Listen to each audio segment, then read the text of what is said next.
حدود الله، ومن يطع الله ورسوله يدخله جنات تجري من تحتها الأنهار خالدين فيها وذلك الفوز العظيم.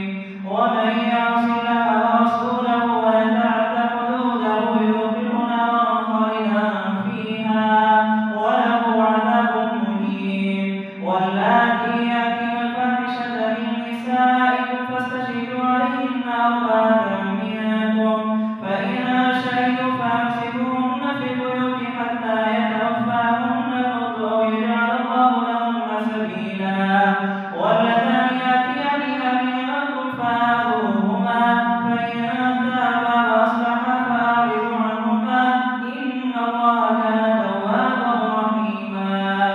إنما التوبة على الله للذين يعملون السوء بجهالة ثم يتوبون من قريب فأولئك يتوب الله عليهم، وكان الله عليما حكيما.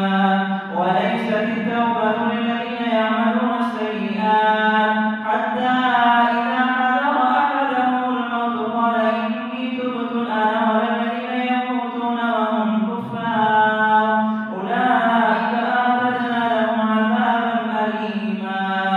يا أيها الذين آمنوا لا يحل لكم أن ترثوا النساء